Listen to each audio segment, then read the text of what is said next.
मंदिर है, बहुत प्राचीन मंदिर है। और अगर मंदिर की विशेषता की बात करें, यहाँ पे हजारों करोड़ों लोग जो हैं वो दर्शन के लिए पहुंचते हैं। और आज इस मंदिर के प्रांगण से हम बात करेंगे देश में लगातार जिस तरीके से कट्टरपंथी ताकतें जो लगातार सुदर्शन न्यूज को धमकियां भेज रही थी, और आज भी जो कार्यालय के ऊपर एक हमले की कोशिश की गई, कहीं ना कहीं पूरे देश ने उस तस्वीर को देखा है। लेकिन इन सब के बीच रात 8 बजे आज जब बिंदास बोल का प्रसारण होगा, उसमें जिन तथ्यों को रखा जाएगा उसको लेकर के लगातार कुछ लोग जो हैं वो परेशान है। और परेशानी की जो कारण है, परेशानी का जो वजह है वो यही है कि जिस तरीके से सुदर्शन न्यूज ने यूपीएससी जिहाद को लेकर के बड़ा कार्यक्रम करने की घोषणा की, 9 सेकंड के प्रोमो के बाद से मानो कि पूरा लेफ्ट ब्रिगेड जो है वो तिल मिला गया। मैं सीधे महंत जी के पास चलूंगा और पहली प्रतिक्रिया कालका मंदिर से महंत जी से ही लूंगा। महंत जी, जिस तरीके से एक बड़ा कार्यक्रम यूपीएससी जिहाद को लेकर के, टीवी मीडिया में पहली बार ऐसा प्रयोग था कि लोग हाईकोर्ट तक चले जाते हैं, सुरेश चौहान के खिलाफ एक पिटीशन फाइल करते हैं और शो पे स्टे ले लेते हैं, आपकी पहली प्रतिक्रिया इस पे? देखिए, सर्वप्रथम तो मैं सुरेश चौहान जी को धन्यवाद देना चाहूँगा कि उन्होंने एक बहुत बड़े षड्यंत्र का पर्दाफाश किया है। जिस तरीके से किसी धार्मिक स्टडी के आधार पर आईएएस के अंदर परीक्षार्थियों को उसमें पास किया जा रहा है, उनको धार्मिक स्टडी के आधार पर उनका चयन हो रहा है, इससे सीधे सीधे, और जिसके तार जो है कहते हैं जकात फाउंडेशन जिसकी तैयारी कराता है, जिसके सीधे तार जो है जाकिर नाइक से जुड़े हुए हैं। तो इस तरह ये लगता है कि भारत के इस्लामीकरण की एक शुरुआत भर है। और जब इस षड्यंत्र का पर्दाफाश सुरेश चौहान जी ने किया, तो जितनी भी कट्टरपंथी ताकतें हैं वो सब उतराई हैं उनके खिलाफ। कभी कोर्ट का सहारा लेते हैं और कभी जो है चैनल के बाहर जाकर प्रदर्शन करते हैं। तो हमें सभी हिंदुओं को भी एकजुट होकर ये आवाज़ उठानी चाहिए कि किसी भी धार्मिक स्टडी के आधार पर आईएएस के परीक्षार्थियों का चयन ना हो, बल्कि जो बाकी विषय हैं उसी के आधार पर हो। एक तरफ तो हम धर्मनिरपेक्ष देश होने का दावा करते हैं, वहीं दूसरी ओर देख रहे हैं कि एक विशेष धर्म की स्टडी के आधार पर जो आईएएस के परीक्षार्थियों का चयन हो रहा है, जिसके अंदर सीधे सीधे पक्षपात होने की और उनके साथ उनको अधिक से अधिक अंक देने के लिए पूरी छूट उनको मिल जाती है, क्योंकि वो विशेष जो भाषा है उसके भी जो उसके जांचने वाले लोग होंगे वो भी उसी समुदाय के होंगे। जकात फाउंडेशन का नाम आ रहा है और जिसको लेकर के लगातार तरह तरह की तस्वीरें हो, चाहे जाकिर नाइक की बात करें जो विदेश में भाग करके छिपा हुआ है। सुदर्शन न्यूज ने जाकिर नाइक के खिलाफ बहुत बड़ा मोर्चा खोला था और जाहिर सी बात है उसके बाद वो फरार है। इसके तार इनसे भी जुड़े हुए, तो घबराहट की वजह कहीं यही तो नहीं है कि पूरा एक आतंकियों का जो समूह है वही जकात फाउंडेशन के साथ जुड़ा है? मुझे तो लगता है ये गजवाए हिंद का एक हिस्सा है,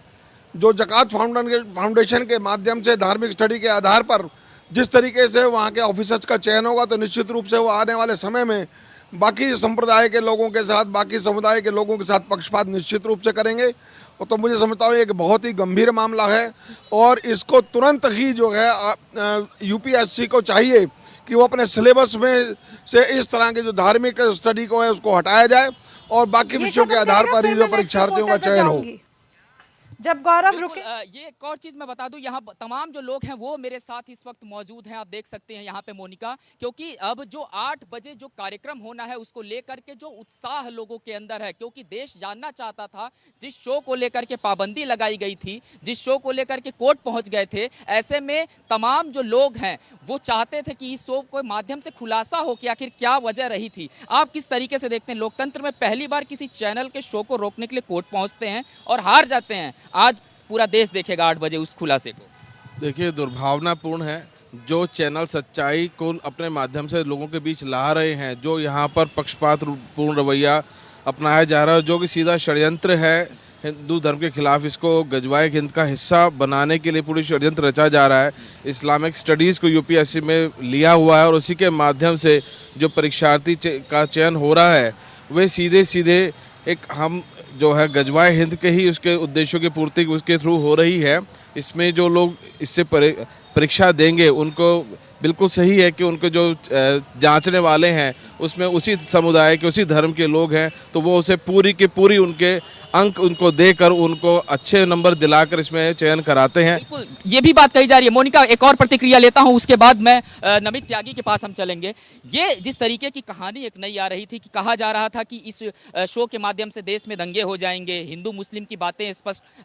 सुदर्शन न्यूज की तरफ से की जाती हैं, आपको क्या लगता है कि यूपीएससी जिहाद को लेकर के जो सुदर्शन का एक ये कदम है, जो एक खुलासा है, किस तरीके का खुलासा रहने वाला रात 8 बजे? देखिए, इस बात को समझने की ज़रूरत है कि कई बार भारत को विभाजित कर देने की मांग बहुत सारे संगठनों ने की। जेएनयू में इस तरीके के नारे लगते हैं कि भारत को विभाजित कर देना चाहिए, टुकड़े कर देने चाहिए। जो चैनल, जो एंकर सच को दिखाने का काम करते हैं, जो सच को सामने लाने का काम करते हैं, उनको प्रतिबंधित करने की जो मांग है वो संकीर्ण मानसिकता का प्रदर्शन है। वह लोग चाहते हैं कि सच्चाई लोगों के सामने ना आए, मगर ये बात सच है कि आज देश की जनता अवेयर है, जागरूक है, वो सच को जानती है और सच को देखना व सुनना चाहती है। इसलिए सुरेश चौहान के जी का समर्थन समूचा हिंदू समाज नहीं, पूरे भारत उनका समर्थन करता है कि ऐसे चैनल का समर्थन किया जाना चाहिए और उन आतंकवादी विचारधारा के लोगों का विरोध होना चाहिए। तो ज़रूरत है कि सभी संगठन, धार्मिक संगठन, हिंदू संगठन, सामाजिक संगठन एकजुट होकर एक ही स्वर में एक ही बात कहते हैं कि इस चैनल के, इस कार्यक्रम का प्रसारण 1 घंटे से बढ़ाकर 1.5 और 2 घंटे कर देना चाहिए, क्योंकि ये देश की ज़रूरत है। हिंदुत्व तभी बच सकता है, ये देश की परंपरा तभी बच सकती है जब सच्चाई को सामने प्रस्तुत करने वाले लोग